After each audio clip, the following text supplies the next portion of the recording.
কত রকম কল্পনাই আপনার মনে আনাগোনা করে। কখনো আপনার কল্পনায় গোলাপি হ্রদ ভেসে উঠেছে? বোধ হয় না। তবে আজ আপনাদের নিয়ে যাব এক অসম্ভব সুন্দর গোলাপি হ্রদে। যেটা দেখছেন সেটা একেবারেই কোনো ফটো এডিট নয় বা কোনো সিনেমা দৃশ্যও নয়।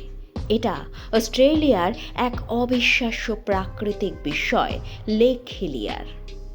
ওয়েস্টার্ন অস্ট্রেলিয়া অঞ্চলের মিডল আইল্যান্ড নামের একটি নির্জন দ্বীপে অবস্থিত এই হ্রদ।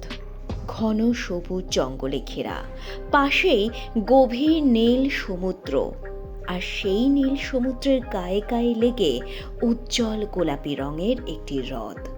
হঠাৎ দেখলে মনে হয় কেউ যেন সবুজ দ্বীপের মাঝে গোলাপি রং ঢেলে দিয়েছে। প্রথম দেখায় মনে একটাই প্রশ্ন উকি মারে, এই হ্রদের জল এত গোলাপি কিভাবে?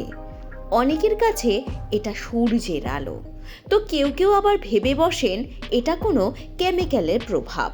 তবে এই রঙের রহস্য লুকিয়ে ওই গোলাপি জলেই। এই হ্রদের জল বোতলে ভরলে রং বদলায় না। বিজ্ঞানীরা জানান, এখানে জন্মানো ডোনালিয়ালা স্যালিনা নামের এক ধরনের শৈবাল এবং কিছু লবণপ্রিয় ব্যাকটেরিয়াই এই গোলাপি রঙের কারণ। এতটাই লবণাক্ত এই হ্রদের জল যে সাধারণ কোনো মাছ বা জলজ প্রাণীর এখানে বেঁচে থাকা অসম্ভব। তবে এই জল কিন্তু মানুষের জন্য একটুও ক্ষতিকর নয়। লেক হিলিয়ার একটি সংরক্ষিত এলাকা হওয়ায় এখানে সাঁতার কাটা নিষিদ্ধ। গোলাপি হ্রদের সৌন্দর্য ভালোভাবে দেখতে হলে আপনাকে আকাশপথে হেলিকপ্টার বা ছোট বিমানের সাহায্যে দেখতে হবে। 1800 সালের শুরুর দিকে ইউরোপীয় অভিযাত্রীরা প্রথম এই হ্রদের সন্ধান পান।